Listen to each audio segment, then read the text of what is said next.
반갑습니다. 저는 타투 스터디 강사 아담리보라고 합니다. 네, 오늘 강의 드릴 내용은 문신의 사전 사후 관리법에 해당됩니다.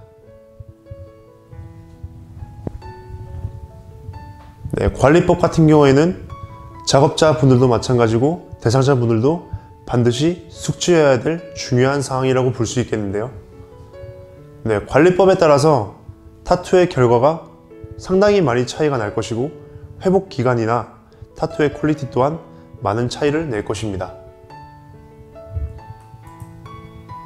자, 관리라고 하는 거는 타투이스트 분들이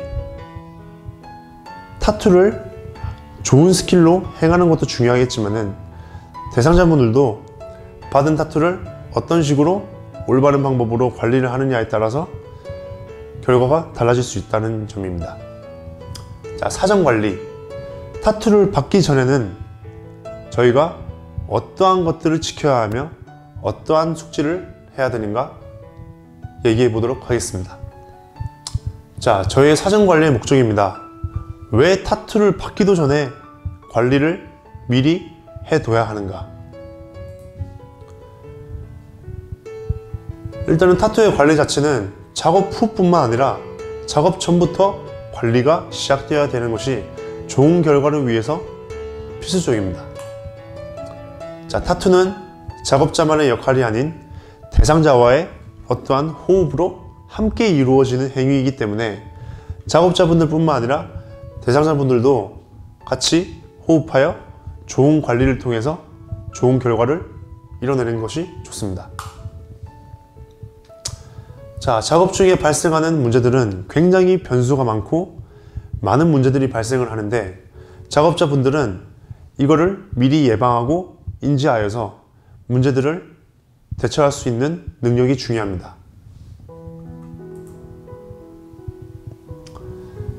자, 먼저 손님의 역할. 손님들은 타투를 받기 전에 어떤 거를 지켜야 되고 어떠한 숙지를 해야 되는지 제가 천천히 말씀드려 보도록 하겠습니다. 자, 첫 번째, 모두가 다 알고 있겠죠? 작업 전날에 음주와 과도한 육체 활동은 피하는 게 좋습니다. 음주 같은 경우에는 정말 저도 통계적으로 느꼈을 때 음주를 하고 오신 분들 같은 경우에는 작업이 굉장히 통증이 1.5배에서 2배까지 늘어나는 경우도 굉장히 많았으며 또한 면역체계가 예민하게 반응을 해서 잉크를 주입시켰을 때 과도하게 잉크를 뱉어내는 현상도 저는 많이 겪었기 때문에 음주는 반드시 작업 전에 피해야 된다고 강조를 드립니다. 육체활동 또한 몸이 예민해질 수 있는 가장 좋은 거기 때문에 육체활동은 피해 주시는 게 좋습니다. 그리고 음주만큼이나 중요한 숙면입니다. 숙면 같은 경우에는 작업 전날에 반드시 8시간 이상 숙면을 취해 주시는 게 가장 좋고요. 숙면을 취하지 아니할 시 몸의 컨디션에 굉장히 이상이 따르므로 타투를 하기에 좋은 상황이 아니라고 얘기할 수 있습니다. 또한 타투를 받기 전 감기나 몸살 증상, 발열 현상 등 어지럼증이 있을 경우에는 반드시 작업자와 의논해서 작업을 다시 고려해 보는 게 좋습니다. 또한 팔 하박에 받는 경우 팔 하박에 아토피나 피부염 그리고 외부적인 찰과상 등이 없어야 되는 것이 원칙입니다.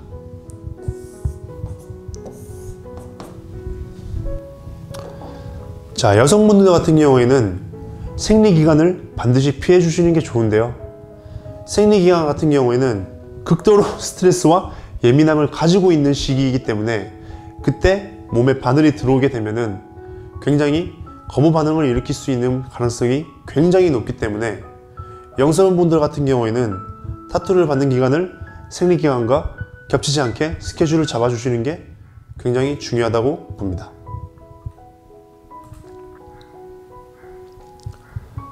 자, 식사 같은 경우에는 작업 시간 1시간 전에 모두 해결을 하고 시작하는 것이 좋습니다. 자극적인 음식이라든지 폭식을 하게 되는 경우에는 장 활동과 몸의 반응이 굉장히 활발하게 이루어지기 때문에 컨디션이 더 안 좋아질 수 있고 피부의 예민함이 증가할 수 있습니다. 해서 식사 같은 경우에는 1시간 이전에 해결해 주시는 것이 좋습니다. 자, 타투를 처음 받으시는 분들 같은 경우에는 예민함과 긴장감, 그리고 어지러움증, 심하면 구토 증상까지 발생할 수 있는 일들이 많이 예상이 되는데, 이러한 것 같은 경우에는 조금 당을 충전할 수 있는 사탕이나 초콜릿, 그런 식품들을 챙겨 오시는 게 조금 도움이 될 수 있는, 완화시킬 수 있는 방법 중에 하나라고 말씀을 드릴 수 있겠습니다. 네, 방금 말씀드린 것 같은 경우에는 단순한 긴장에서 오는 어지러움증과 구토 증상, 예민함 등에서는 사탕과 초콜릿으로 해결이 될 수 있겠지만은, 단순 긴장이 아닌 정말 몸살로서 오는 발열 증상, 피부 상태, 구토 증상, 어지럼증 같은 경우에는 스스로 자가 진단을 체크해서 작업을 할 수 있는 상태인지 아닌지 손님 스스로 인지하시는 것이 중요합니다. 만약에 타투를 받을 수 있는 컨디션이 아니라고 인식이 됐을 경우에는 작업자와 의논하여 스케줄을 조정하시면 되겠습니다. 자, 손님의 역할이었고요. 다음에는 타투이스트의 역할입니다. 자, 타투이스트 분들은 의아하실 수도 있겠죠. 타투를 받기 전에 타투이스트가 관리를 해야 되는 부분이 있을까? 라는 의문을 가지는 분들이 계신데, 관리 자체는 타투에 좋은 결과를 발생시키기 위해서 하는 것이 관리이기 때문에, 물론 타투이스트 분들도 사전 관리가 필요합니다. 네, 손님들과 마찬가지로 작업자분들의 스스로의 체력을 고려해서 음주와 육체활동, 숙면 유무를 반드시 조절할 필요가 있습니다. 저 같은 경우에도 중요한 작업이 있는 전날에 등산을 한번 갔다 왔다가 그 다음날에 몸에 무리가 생겨서 작업을 하는데 내내 불편했던 기억이 있어요. 해서 육체활동도 금지시켜야 되고, 음주도 숙취가 심하신 분들 같은 경우에는 반드시 자제를 해주시는 게 당연하게 좋겠죠. 네, 두 번째, 이미지 메이킹에 대한 이야기입니다. 개인적으로 타투이스트의 사전 관리 역할에서 가장 중요하다고 생각하는 게 이 두 번째 키워드가 되겠습니다. 자, A4 사이즈의 작업을 들어간다고 했을 때 그 A4 사이즈가 하루 만에 완성이 되려면 총 몇 시간에 몇 섹션으로 들어가야 되는지 진행 과정을 이미지 메이킹을 해서 미리 타투 스킬 과정을 계획을 해 놓으시는 게 가장 좋습니다. 좋은 발색과 좋은 퀄리티는 크기가 크지 않을 시 반드시 당일 완성, 빠르게 신속하게 완성되는 것이 좋은 결과를 위해 좋기 때문에 미리 이미지 메이킹을 통해서 진행 과정을 계획을 해 두시는 게 가장 좋습니다. 예를 들어서 총 8시간 작업을 한다고 치시면 2시간에 한 번씩 15분씩 쉬신다. 그래서 총 4섹션으로 완성을 시키는 것이 목표며, 밑에서부터 위로 올라갈 시 4분의 1씩 진행 과정을 이미지 메이킹해서 타투 스킬 과정을 계획하는 것이 좋습니다. 네, 작업자 분들마다 개인적으로 체력이 다 다를 거고 휴식을 취하는 방식도 다 다르겠지만, 그 본인의 체력과 컨디션을 고려한 뒤 맞춤형으로 작업 시간과 휴식 시간을 미리 계획하시는 게 좋은 컨디션을 유지하는 데 도움이 된다고 볼 수 있습니다. 자, 타투 대상자의 음주 유무와 숙면 유무, 질병 및 이상 증세는 작업자가 먼저 파악하고 예지를 하는 것도 중요합니다. 네, 손님들 같은 경우에는 전날에 음주를 했다는 사실과 그리고 숙면을 취하지 않았다는 사실을 작업자분들에게 알리지 않는 경우도 굉장히 많기 때문에 타투이스트 분들은 좀 더 예리한 예지 능력으로 타투 대상자들을 지켜보면서 음주 유무와 숙면 유무, 질병 증세를 미리 파악을 해 두시는 게 좋습니다.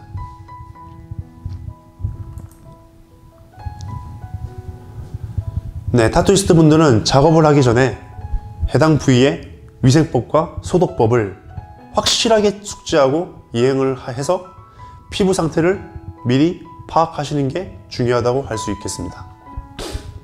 지금까지 손님들의 역할, 그리고 타투이스트의 역할에 대해서 말씀을 드렸었고, 그러면 사전관리 외에 관리 없이 타투 시에게 결격 조건에 해당되는 분들이 계십니다. 사전관리가 필요 없이 타투를 시행을 해서는 안 되는 결격 조건이라는 점이 포인트라고 볼 수 있겠는데요. 첫 번째, 질병 보균자입니다.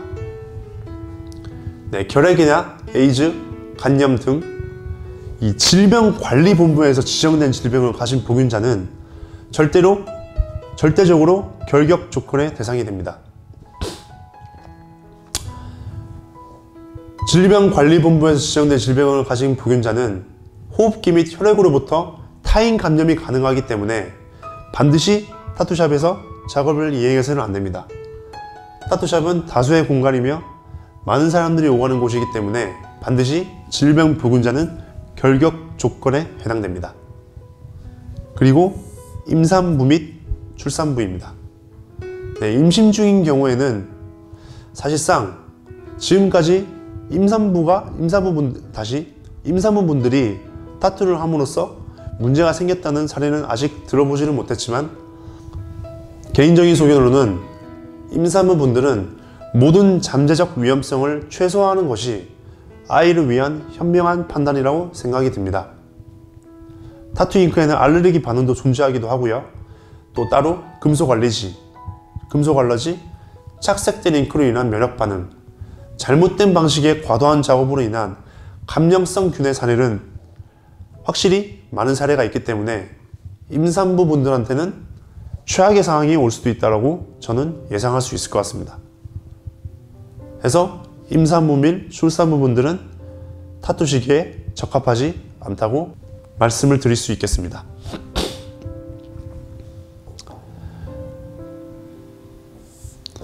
자, 다음 중질병 환자입니다.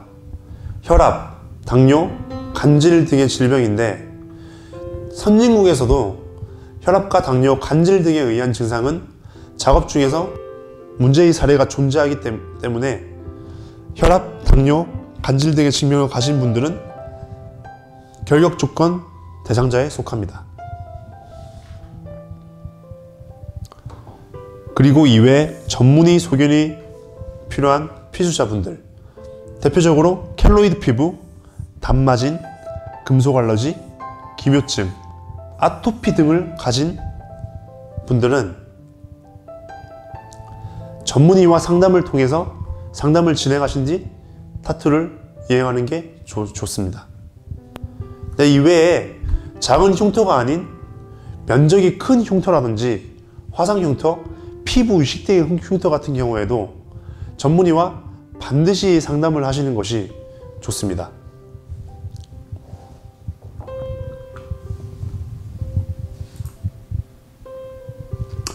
네, 이제 사전 관리가 끝이 났고요.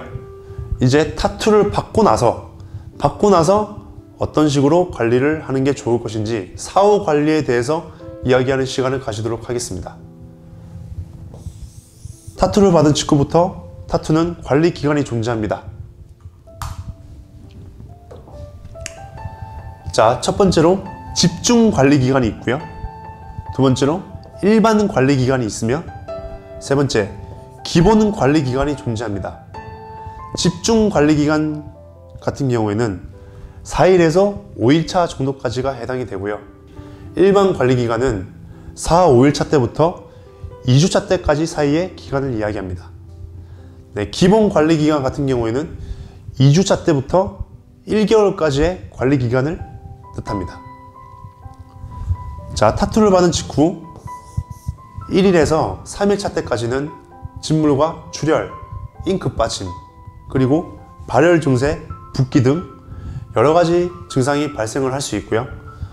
4, 5일차가 넘어가는 순간 이제 진물과 출혈, 붓기, 발열 등이 멈추고 건조가 되면서 이제 허물이 올라오고 각질이 올라오면서 탈각 과정까지 이루어지게 됩니다. 이제 6일에서 10일, 2주차까지 가까워지게 되면은 올라왔던 각질이 각화 과정을 통해서 완전히 탈각을 이루게 됩니다. 네, 타투 관리 기간에 대해서 좀 더 구체적으로 설명을 드려보도록 하겠습니다. 자, 집중 관리 기간은 1일에서 5일차까지에 해당이 됩니다. 자, 타투를 받은 직후에는 작업자분들이 발라주시는 바세린을 얇게 도포를 하신 후 드레싱을 2시간 동안 하신 것을 권장드립니다. 드레싱을 하는 이유는 2차 감염 방지를 위한 점과 출혈을 막기 위한 점이라는 사실을 숙지해 주시면 좋습니다.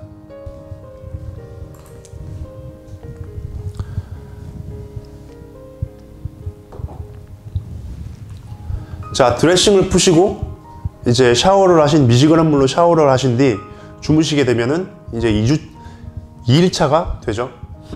그때부터는 이제 타투 관리 크림을 1일 3, 4회 정도 권장을 해드리고 음주 및 운동을 자제해 주시는 게 좋습니다. 3, 4회 정도 권장을 드리는데 두껍게 바른다기보다는 소량으로 굉장히 얇게 발라주시는 게 좋으며 피부가 조금 더 숨을 쉬면서 관리를 할 수 있는 어떠한 팁이라고 볼 수 있겠습니다. 자, 집중 관리 기간에 발생하는 진물과 출혈을 수시로 제거해 주면서 청결 상태를 유지해 주시는 게 5일차가 지나서 허물이 올라올 때 딱지가 두껍게 지지 않은 방법 중에 하나입니다. 개인적으로 굉장히 중요하다고 볼 수 있는 관리인데요. 이 진물과 출혈을 청결하게 유지하지 않고 그냥 방치해 버릴 시 5일차 때 각질과 허물 과정이 일어났을 때 진물과 피가 함께 허물이 져버리면은 조금 더 회복 과정이 많이 느려지는 경우가 발생을 합니다. 해서 집중 관리 기간에는 그냥 방치시킨다기보다는 진물과 출혈이 발생을 했을 때 수시로 재결을 하면서 청결을 유지시켜 주시고 샤워를 하실 경우에는 미지근한 물로 청결을 유지해 주시는 게 좋습니다. 자, 그 다음 5일차가 끝나고 5일차에서 2주차 사이의 기간, 일반 관리 기간 관리법을 설명드리도록 하겠습니다. 자, 이때부터는 타투 관리 크림을 1일 2, 3회로 바르며 관리를 합니다. 조금 더 횟수를 줄여주시는 거죠. 자, 일반 관리 기간 때는 이제 상처가 알물기 시작하고 각질이 올라오면서 껍질이 지는 단계이기 때문에 반드시 모든 분들이 겪는 가려움 증세가 나타나기 시작해요. 네, 이와 같은 가려움에 관련된 문제는 절대로 손으로 긁으시면 안 됩니다. 네, 허물이 올라온 상태에서는 잉크가 착색을 일으키고 있는 과정인데 이때 억지로 허물을 벗겨내시게 되면은 착색이 되고 있던 과정을 이루고 있던 잉크가 함께 벗겨져 나오는 문제가 발생할 수 있기 때문에 절대 긁지 마시고 가볍게 때리면서 가려움을 해소시켜 주시면 되겠습니다. 자, 일반 관리 기간은 각질로 인해서 색이 흐리게 보이고 표면이 고르지 못해 보이는 경우가 많이 발생을 하는데 해당 기간 중에는 자연스럽게 발생하는 현상이기 때문에 걱정을 안 하셔도 되는 부분입니다. 저도 개인적으로 일주일차가 됐을 때 손님들이 처음 받으신 분들 같은 경우에는 지금 올라오는 게 잘못되고 있는 게 아닌지 지금 처음에는 받았을 때 예뻤는데 각질이 올라오면서 타투의 어떠한 명암이나 표현된 부분이 가려지고 있는 것 같다 라고 오해를 하셔서 연락을 주시는 분들이 많은데 네, 타투는 상처이기 때문에 반드시 각질은 올라오기 마련이고 굉장히 자연스러운 형상이라고 보시면 되겠습니다. 저희가 어렸을 때 자전거 타다가 넘어졌을 때 무릎이 까지게 되면은 네, 딱지가 생기고 시간이 지나면 벗겨지면서 새로운 살이 돋아 나오죠. 그런 거랑 똑같은 원리라고 보시면 되겠습니다. 네, 그리고 일반 관리기간 2주차 때까지는 허물이 벗겨지고 있는 과정이 표피와 각질층이 1차적으로 탈각되는 단계이기 때문에 일시적으로 전부 다 발색이 나오지 않은 상태이기 때문에 색의 유실이 일어날 수 있어요. 네, 이거 같은 경우에는 아직 완전한 발색이 나오지 않은 부분이기 때문에 조금 더 여유를 가지시고 기본 관리기간 1개월 차가 끝날 때까지 계속 지켜봐 주시는 게 더 좋습니다.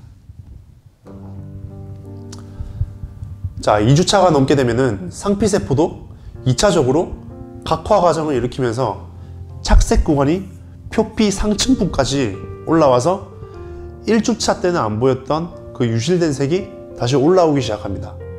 그렇기 때문에 완전한 발색을 보기 위해서는 일반 관리 기간을 넘긴 상태에서 지켜봐 주시면 좋겠습니다. 자, 이제 기본 관리 기간 1개월, 2주차 때부터 1개월 차 때까지의 관리법을 설명해 드리겠습니다. 자, 기본 관리 기간은 해당 부위의 껍질과 각질이 각화 과정을 통해서 모두 사라졌을 때부터 진행을 해주시는 거라고 생각해 주시면 되는데, 기본 관리 기간에는 타투 크림을 이제 1회로만 관리하면서 수분을 유지해 준다는 생각으로만 관리해 주시면 될 것 같고, 기본 관리 기간에서 지켜주셔야 될 거는 이제 자외선입니다. 물론 집중 관리 기간, 일반 관리 기간에서도 자외선은 피해야 되는 것은 사실이지만, 기본 관리 기간 때 손님들이 많은 방심을 일으켜서 자외선에 노출을 시키고 이렇게 살을 태워서 다시 오시는 분들이 되게 많았기 때문에 자외선은 반드시 피해 주시는 게 좋습니다. 한 달이 넘을 때까지요. 그리고 해당 부위를 어떠한 톳이나 꽉 끼는 옷으로 인해서 방치를 시키는 게 아닌 조금 더 통풍이 되는 상태로 관리를 해주시는 게 굉장히 좋습니다.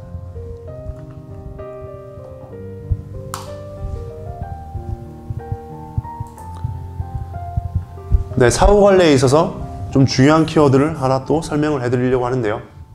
네, 자외선입니다. 자외선.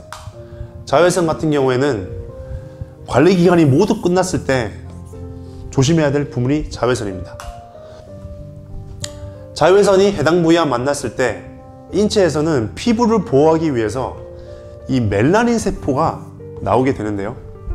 이 멜라닌 세포가 나오게 되면은 피부의 색깔이 갈색과 검정으로 바뀌게 됩니다.